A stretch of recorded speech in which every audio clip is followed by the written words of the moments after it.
하나님 말씀은 신약성서 에베소서 6장 4절 말씀입니다.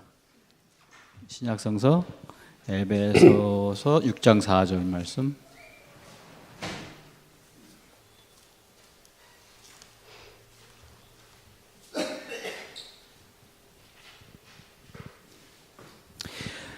또 아비들아 너희 자녀를 노엽게 하지 말고 오직 주의 교훈과 훈계로 양육하라.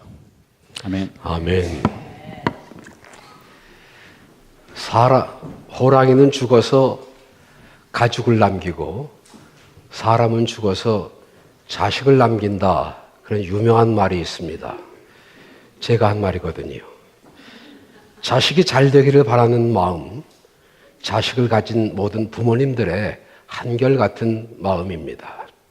자식이 훌륭하게 성장해서 성공적인 인생을 살아가는 것을 보는 것만큼 부모로서 보람된 일이 또 없을 것입니다. 그래서 희생도 하고 기도도 하고 때로는 잔소리도 혹은 간섭도 하는 거죠.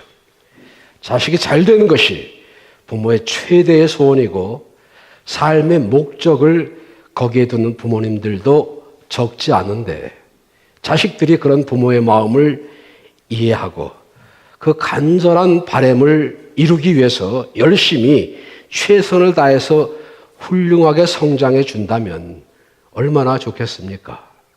그런데 그렇지 못한 경우가 허다하거든요. 자녀 교육 문제, 부모의 뜻대로 되지 않는 것 중에 하나가 바로 그것입니다. 어떤 부모님들 보면 정말 그럴 수 없으리만큼 자녀 교육에 신경을 쓰고 정성을 다하시는 분들 있습니다. 그래서 저는 그런 분들을 보면 이렇게 말해요. 그 정성의 절반만, 아니 10분의 1만이라도 하나님께 쏟아보세요. 그리고 자녀 문제일랑 하나님께 맡기세요. 하나님이 그 자식 잘 되게 해 주실 것입니다. 속으로 그렇게 말합니다. 앞으로는 큰 소리로 들리게 말하려고요. 청소년들의 범죄 연령이 점차 낮아지고 있습니다. 범죄의 성향도 날로 포악해지고 있어요. 먹을 것이 없어서가 아닙니다. 배가 고파서가 아니에요. 생활에 전혀 염려가 없는 아이들 누구라도 범죄에 가담할 수 있어요. 우리 아이는 절대로 그럴 리가 없다라고 절대로 말할 수 없어요. 우리가 사는 동네는, 우리 아이가 다니는 학교는 안전하다라고 장담할 수 없습니다. 뉴스를 보셔서 아시겠습니다만 요 근래에 시애틀 지역에서 총기 사고가 빈번히 일어나고 있습니다. 미국에서 매년 총기 사고로 죽는 사람의 숫자가 3만 5천 명가량이 돼요. 전쟁터도 아닌 법치국가, 자유민주주의의 나라 미국에서 매년 총기로 죽는 사람이 3만 5천 명. 물론 그 중에는 어쩔 수 없는 사고로 죽는 경우도 있겠지만 적어도 17,000명 이상의 범죄자들의 범행에 의해서 희생된다는 것입니다. 그러면 어떻게 해서 그런 끔찍한 사고가 자주 많이 일어나는 것인가? 사람들이 입을 모아서 너무 쉽게 총을 구할 수 있는 제도 때문이다 라고 말하고 있습니다. 그래서 경찰 당국에서 총을 가지고 있는 사람들 중에 총을 가지고 오면 어디서 언제 어떻게 구했느냐 하는 거 일체 묻지 않고 사용 가능한 총은 100불, 사용 불가능한 총은 50불을 현찰로 주겠다. 그렇게 광고를 냈더니 수천 자루의 총이 회수되었다고 하는 거예요. 누구나 쉽게 총을 구할 수 있는 제도, 총기 사고의 첫 번째 이유입니다. 두 번째 이유가 부모의 감독 소홀이다. 감독 소홀이라고 하는 말은 가정교육이 없다. 혹은 가정교육이 잘못됐다. 그런 말이에요. 그리고 세 번째가 TV나 영화 혹은 음악 등에서 영향을 받았기 때문이다. 인터넷을 통한 무제한 정보를 제공받아 폭발물 만드는 방법, 무기 조작하는 요령 등을 쉽게 배울 수 있기 때문이라고 응답했어요. 그런 범죄를 저지른 학생들을 두둔하려고 해서가 아니라 우리 주변 어느 곳에서나 쉽게 접할 수 있는 마약, 폭력, 살인, 그런 환경 가운데 살다 보면 누구라도 한 번쯤은 저질러 보고 싶은 호기심이나 혹은 충동을 느낄 수 있는 것이 사실이에요. 총기 사건이 뉴스에 발표되면 정치가들은 저마다 한마디씩 합니다. 제도를 고쳐야 합니다. 환경을 개선해야 합니다. 총기 규제를 강화해야 합니다. 그러나 과연 제도를 바꾼다고 해서, 환경을 개선한다고 해서 청소년 범죄가 완전히 이 사회에서 사라지겠느냐? 천만의 말씀입니다. 제도나 환경의 개선도 분명 어느 정도의 효과는 있겠죠. 그러나 보다 근본적인 문제 해결에 접근해 가야 할 것입니다.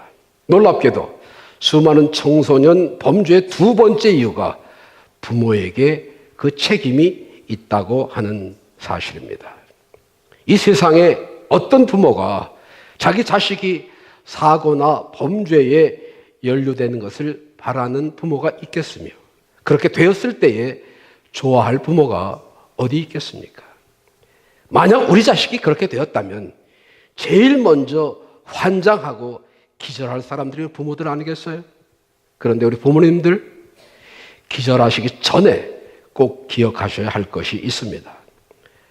많은 부모님들 대개 집에서 밥 먹여주고 잠 재워주고 옷 입혀주고 돈 주어서 학교에 보내면 교육은 학교에서 하는 것으로 생각하기 쉽습니다. 정답 아닙니다. 가정이 학교가 되고 부모가 스승이 되는 교육이 우선되어져야 합니다. 그 숱한 청소년 범죄의 중요한 원인의 두 번째가 부모에게 책임이 있다고 하는 지적은 결코 잘못된 것이 아니에요. 부모의 교육이 그만큼 중요하다고 하는 것을 말해주고 있는 것입니다. 부모님들은 자식을 위해서 희생하고 돈 벌고 일하고 하면서 이것이 다 자식들을 위한 길이다 라고 생각을 합니다. 그러나 그렇게 열심히 허리가 휘도록 일을 하고 돈을 벌어서 자식 좋은 학교, 인류학교에 보내는 것만이 자식을 사랑하는 방법이 아니라고 하는 거예요. 참 교육은 지식의 전달이 아닙니다. 인간다운 인간으로 살아가도록 가르쳐 지키게 하는 것이 교육의 목적이요, 교육의 참 가치입니다. 거듭 말씀드리지만 인류학교에 보낸다고 인류 인생을 사는 것 아닙니다. 받은 바 교육을 바르게 실천할 수 있는 생활의 터전을 열어주어야 합니다. 학교에서 배운 정직과 정의가 사회에 나가면 통하지 않는다. 그런 교육이 무슨 의미가 있겠느냐 하는 말이에요. 가정은 교육의 실천 장소가 되어야 하며 부모는 자녀들에게 가장 훌륭한 멘토가 되어주어야 합니다. 가정이야말로 열려진 삶의 현장이며 부모님들의 생활 그 자체가 모범이 될 때에 온전한 산교육이라 말할 수 있을 것입니다. 저는 많은 청소년들의 성장 과정을 지켜보아왔습니다. 정말 괜찮은 아이들 너무 많았어요. 저런 아이들이 이 다음에 이 사회에, 우리 나라에 대들보가 된다면, 우리 교회의 기둥이 된다면 얼마나 든든할까. 정말 자랑스러운 아이들 많이 있었어요. 저렇게 잘 자라면 큰 그릇이 되겠다. 그런 기대도 했고요. 그런데 자라면서 그런 기대와는 달리 차츰 세상으로 향하는 저들의 발걸음을 아픈 마음으로 지켜봐야 했던 경우가 있습니다. 어렸을 때에는 착하고 공부 잘하던 아이들이 커가면서 잘못되면 대개의 경우 사회 구조를 탓하거나 친구를 잘못 만났기 때문이라고 말들 하지만 그보다 우선되는 이유가 가정교육에 문제가 있다는 것을 인정하고 싶은 부모님들 별로 많지 않습니다. 승자부라고 하는 말이 있어요. 자식이 아버지보다 낫다는 말입니다. 아버지보다는 더 나은 자식이 나와야 그 집안이, 그 가문이 번성할 수 있어요. 그러기 위해서는 가정에서부터 바른 자녀 교육이 이루어져야 할 줄로 믿습니다. 가정에서의 바른 자녀 교육, 그 첫째는 부모가 자녀들의 좋은 롤 모델이 돼야 한다는 거예요. 자녀들이 속색이고 말 잘 안 들으면 쟤는 도대체 누구를 닮아서 저렇게 말을 안 듣는지 모르겠다. 그렇게 속상해 하시는 부모님들 계십니다. 마치 자기는 전혀 상관이 없는 사람처럼 말이에요. 그러나 가만히 생각해 보세요. 빨리 생각해 봐도 마찬가지지만 그 아이가 누굴 닮았겠어요? 그 부모 닮지 않았겠습니까? 자식이 부모를 닮지 않고 옆집 아저씨나 앞집 아줌마 닮았으면 오히려 더 이상하죠. 자식은 부모를 닮도록 되어 있습니다. 생긴 모양뿐만 아니라 말 안 듣는 거, 공부하기 싫어하는 거, 친구들하고 어울려서 놀기 좋아하는 거. 생각해 보세요. 이거 다 어렸을 때 내가 하던 짓이잖아요. 자녀들에 앞서가는 부모가 바른 길을 똑바로 가야 그 뒤를 따라오는 자녀들이 바르게 갈 수 있습니다. 그러나 부모가 삐뚤어진 길을 가면 자식들도 자연히 삐뚤어진 삶을 사는 거예요. 자식은 본능적으로 아빠나 엄마를 닮도록 되어 있습니다. 물론 부모보다 여러 가지 면에서 훨씬 더 나은 좋은 교육을 받은 그런 경우 얼마든지 있습니다. 그러나 은연중에 닮을 수밖에 없는 것이 부모와 자식의 관계입니다. 생김새뿐만 아니라 모든 면에서 그래요. 성격도 그렇고 하는 일도 그렇고. 딸들의 경우 요리 솜씨를 엄마 닮는다고 말들을 하잖아요. 멸치 집안 총각하고 문어 집안의 처녀가 서로 좋아해서 결혼을 하려고 부모님들에게 허락을 받으러 갔는데 멸치 집안의 부모님들이 반대를 했어요. 문어 가문은 뼈대가 없는 집안이라고.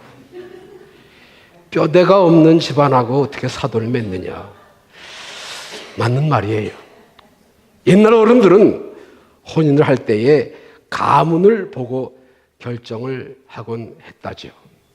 가문, 집안 내력, 돈이 얼마나 있는 집안이냐, 얼마나 지위가 높은 가문이냐, 그런 것을 보려는 것이 아니라 어떤 가정교육을 받은 사람이냐 하는 것을 알기 위해서 말이에요. 자식의 배필로 당사자는 손색이 없는데 그 엄마 아빠를 보니까 안 되겠더라. 그렇게 될 수도 있어요. 부모님들의 잘못이 자식들의 앞길을 가로막을 수도 있다는 거예요. 반대로 조금 부족한 듯한데 그 부모들을 보니까 올바른 교육을 받았을 것 같아서 오케이, 좋다. 그렇게 결정을 하기도 한다니까요. 이스라엘 군대에는 돌격이라고 하는 명령어가 없답니다. 돌격이라고 하는 명령 대신에 나를 따르라 그렇게 말한대요. 총알이 빗발치는 적진을 향해서 돌격하라고 하면 군인들은 명령에 죽고 사는 사람들이니까 어쩔 수 없이 돌격을 해야 하지만 그러나 지휘관이 앞장서면서 나를 따르라 그런다고 하면 찍소리 안 하고 따를 수밖에요. 우리 김기성 목사님이 해병대 출신이에요. 해병대가 훈련한 가운데서 제일 어려운 것 하나가 한겨울에 바닷속에 들어가서 바닷속으로 뛰어들어가게 하는 그런 훈련이라죠. 근데 지휘관의 뒤에서 야 들어가 그러면 그 해병대 쫄병들이 들어가면서 이 새끼 전쟁 나면 내가 너부터 죽인다 그러고 들어간대요. 그런데 그 지휘관이 먼저 바닷속으로 탁탁 들어가서 야 다 들어와 그러면 찍소리 안 하고 다 따라 들어온대요. 우리 주님은 자신과 우리와의 관계를 목자와 양의 관계로 말씀하셨습니다. 선한 목자는 양들의 앞에 서서 양들을 인도합니다. 뒤에서 이리 가라, 저리 가라, 그리 가면 안 돼. 그렇게 하시는 것이 아니고 그냥 앞장서서 걸어가시면 양들은 그 뒤를 쫓아가면 됩니다. 부모님들이 왜 자꾸 잔소리를 하는지 아세요? 자기가 앞장서지 않기 때문이에요. 자식들만 가라고 하니까 자기는 안 가고 이렇게 해라 저렇게 해라 시키려고 하다 보니까 한 번의 말을 안 듣고 같은 말을 되풀이 하다 보니까 잔소리가 되는 거죠. 부모님들이 앞장서서 가시면 자식들은 그 뒤를 따르도록 되어 있어요. 그리고 중요한 것은 부모가 먼저 하나님 앞에 바로 서야 된다고 하는 사실입니다. 우리 부모님들 자식이 잘 되기를 바라는 마음으로 나는 어떤 희생이라도 감수하고 그저 자식들 잘 되었으면 좋겠다. 그런 마음으로 자식들을 키웁니다. 여기 어느 만큼 대가리가 컸다고 생각하는 젊은이들, 바로 부모님들의 그런 희생과 그런 사랑 가운데서 자란 사람들이에요.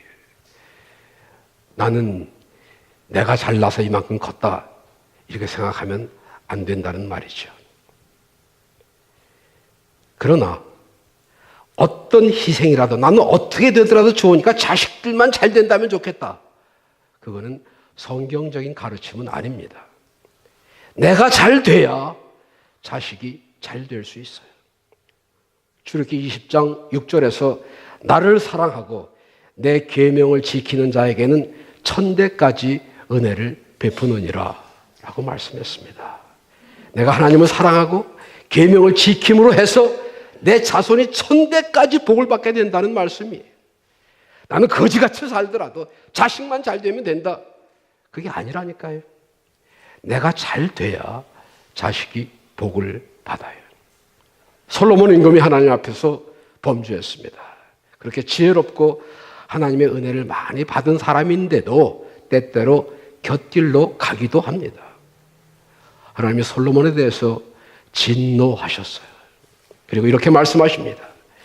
내가 네 아비 다윗의 행위를 봐서 너를 완전히 멸하지 않을 것이고 네 대에서는 화를 입지 않게 하겠다. 아버지 다윗의 신실함 때문에 아들의 범죄가 용서되었다고 하는 거예요. 그 벌이 미루어졌다고 하는 겁니다. 반대로 내가 말씀에 바로 서지 못하면 어떻게 될까요? 호세아 4장 6절에서 네가 내 하나님의 율법을 잊었으니 나도 네 자녀들을 잊어버리리라 라고 말씀했습니다.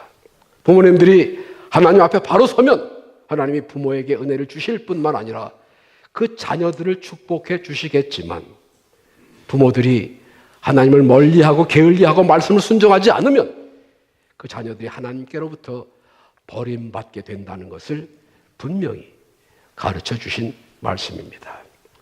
어려운 일이 있을 때에 인간적인 방법으로 해결하려 하지 않고 하나님께 엎드려 기도하는 모습을 보여준다면, 기쁘고 즐거운 일이 있을 때에 나 잘난 척하지 않고 하나님께 영광을 돌리고 하나님께 감사하는 삶의 모습을 자녀들이 본다면, 불쌍한 이웃들을 돌아보고 어려운 사람들을 사랑하고 중요한 일을 결정하기 전에 먼저 하나님께 지혜를 달라고 간구하는, 기도하는 모습을 보면서 우리 자녀들이 자란다면 저들이 커서 어떻게 할까요?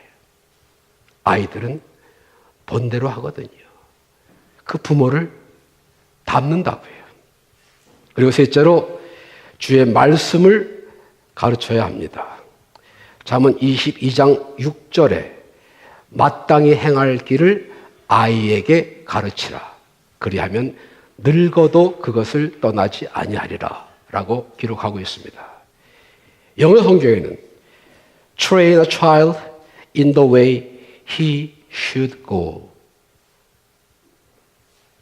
그냥 한 번, 두 번 이렇게 해라, 그거 하지 마라 이렇게 말하는 것으로 끝나지 않고 트레인, 훈련시켜라 그랬습니다. 훈련이 뭡니까? 반복 교육을 통해서 몸에 배도록 연습을 시키는 것. 그것이 훈련입니다. 군대 처음 가면 훈련소에 입소를 하는데, 그러면 교관들이 훈련병들을 빡세게 훈련을 시키는데 이렇게 말해요. 숙달된 조교로부터 시범이 있겠다. 훈련을 시킬 때에 이렇게 해봐. 이렇게 하는 거야. 해봐. 그러지 않고 내가 보여준 대로, 내가 가르쳤는 대로 이렇게 따라해 라고 말할 수 있을 때에 진정한 훈련이 되는 것입니다. 그러기 위해서는 어떻게? 부모가 먼저 숙달된 조교가 돼야 한다는 말이에요. 말로만 가르치는, 잔소리만 하는 부모가 아니라 앞서가면서 본을 보이는 스승이 되어야 한다는 말이죠. 그리고 아이에게 그랬어요. 여기에서의 아이는 소년이나 소녀가 아닙니다. 보이나 걸이 아니고 child 혹은 베이비입니다. 어려서부터의 교육을 말하는 거예요. 이제 우리 아이들은 베이비가 아니니까, 다 컸으니까 나한테는 해당이 안 되는 말씀이구나 라고 생각된다면 오해입니다. 해당이 됩니다. 부모에게 자식은 죽을 때까지 자식이에요. 이제 클 만큼 컸고 알 만큼 아니까 내가 더 이상 교육시킬 것이, 가르칠 것이 없겠다. 아니에요. 80이 넘으신 어머니가 60이 된 아들에게 얘야 나가면 차 조심하고 길 조심해라 그러신다잖아요. 자식들이 성장했으니까 나는 할 일 다 했다 라고 생각하시기보다는 이제 내가 부모로서 할 수 있는, 해야 될 일을 찾으셔야죠. 자식들을 위해서 기도하는 삶의 본이 되는 일 말이에요. 마땅히 행할 것을 가르치라고 하셨는데 우리 자녀들이 마땅히 행해야 할 일이 무엇일까요? 돈 많이 버는 법, 공부 잘하는 법, 성공의 길, 피부 고와지는 비결, 살아가면서 다 필요한 거예요. 그러나 그보다 마땅히 해야 할 우선되는 것이 무엇일까요? 하나님의 말씀을 배우는 일입니다. 하나님의 말씀은, 여호와를 경외하는 것은 모든 지식의 근본이라고 말씀했어요. 근본이란 바탕, 기초 혹은 뿌리라고 하는 말입니다. 든든한 기초 위에 세운 집이 바람이 불고 창수가 나도 무너지지 않듯이 하나님의 말씀 위에 뿌리를 내린 삶은 어떠한 경우에서라도 무너지지 않을 줄로 믿으시기 바랍니다. 우리 하나님의 말씀은 변치 않는 진리라고 했습니다. 세상의 지식은 변합니다. 어제까지 최고의 학문으로 통하던 지식이 휴지통에 버려야 될 만큼 쓸모없는 지식이 되는 경우도 있어요. 과학도, 문명도 변합니다. 우정도, 사랑도, 환경도, 인심도 변해요. 그러나 풀은 마르고 꽃은 시들어도 하나님의 말씀은 세세토록 변하지 않을 것이라고 했습니다. 왜냐하면 하나님의 말씀은 영원한 진리이기 때문입니다. 말씀은 가장 고상한 지식이라고 했어요. 청년 사울은 혈기방장했습니다. 의욕이 넘쳤어요. 자신이 있었습니다. 그는 헬라 철학에 정통했고 유대 율법의 조예가 깊었던 사람이었어요. 그러나 예수님을 만난 이후 그 모든 것을 다 배설물로 버렸다고 했어요. Why? 그리스도를 아는 지식이 가장 고상하다는 것을 깨달았기 때문이었습니다. 그리스도를 아는 지식, 마음의 평안을 주는 데서 그치는 것이 아닙니다. 정서의 빈곤을 채우는 데 머무는 것이 아니에요. 좋은 인격을 형성하게 하는 정도가 아닙니다. 교양을 풍부하게 하는 학문이 아니에요. 그리스도를 아는 지식, 그것은 구원입니다. 진리입니다. 생명이에요.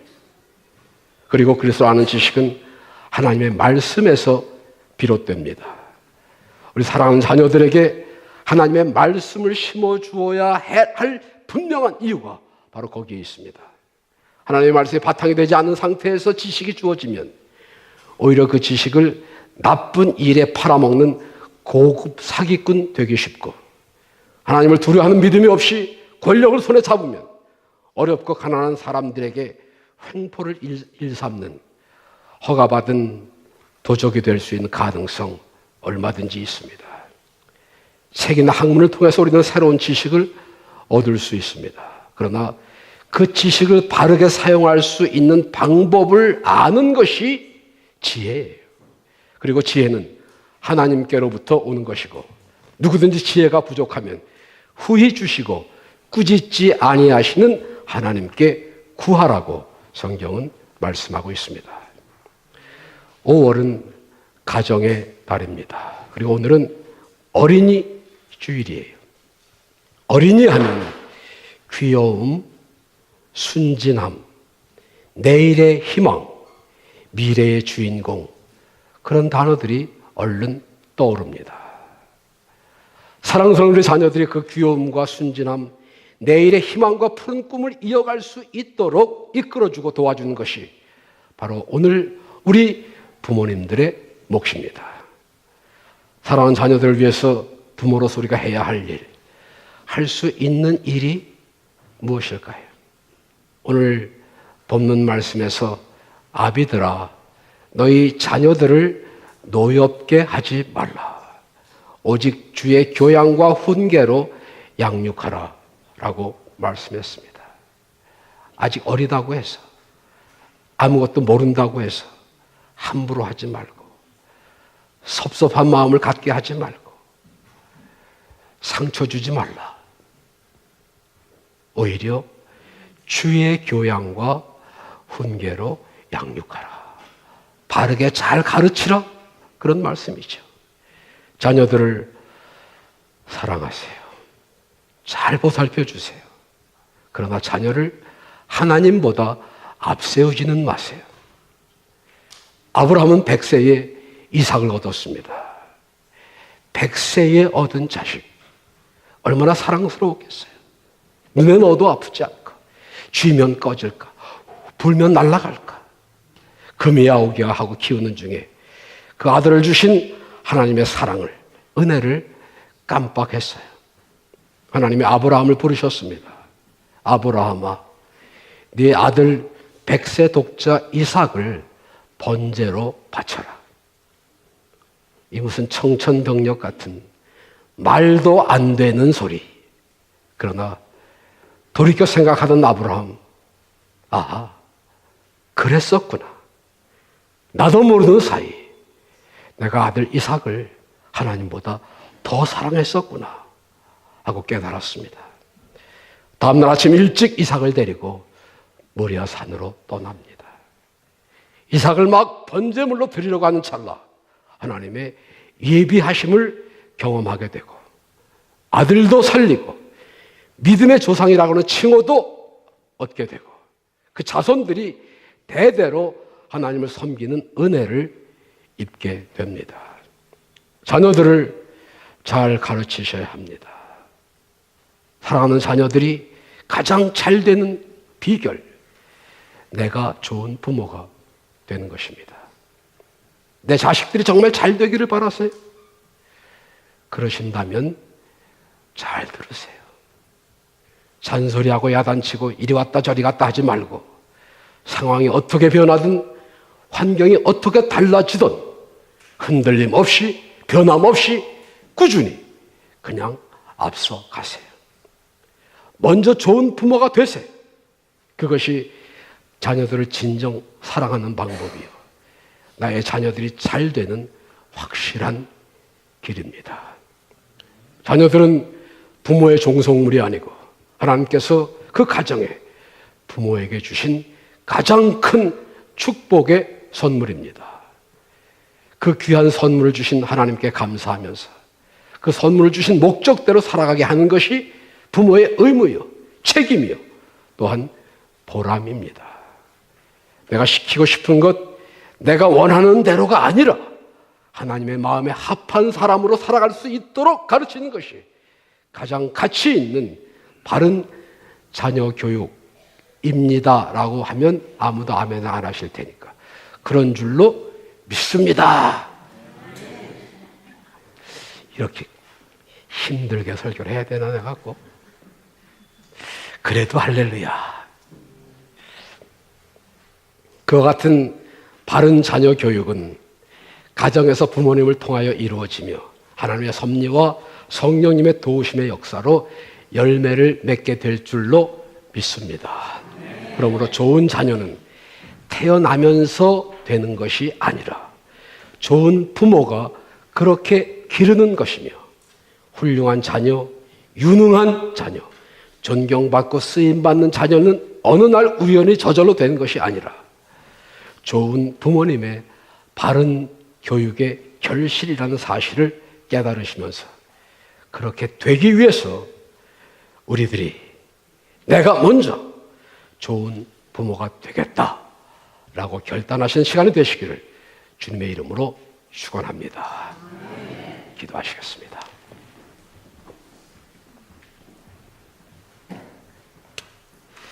고마우신 하나님, 오늘도 저희들 주의 전에 불러주셨습니다.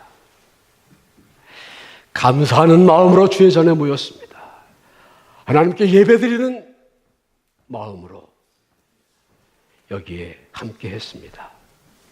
하나님, 찬양하는 백성 가운데 그 거처를 정하시겠다고 말씀하신 주님께서 성령으로 심령 속에 함께 하시고 이 예배를 통해서 영광을 삼으시며 우리 각자에게 필요한 은혜와 사명을 주셔서 이 마지막 때에 하나님의 나라를 확장하며 하나님의 일을 완성하는 데에 복되고 귀하게 쓰임받는 우리 모두 되게 하시고 특별히 우리에게 주신 사랑하는 자녀들을 말씀 안에서 믿음으로 잘 양육하여 하나님 보시기에 합당한 인물로 저들의 일생을 살아갈 수 있는 바른 교육하는 부모들 다 되게 하여 주시옵소서.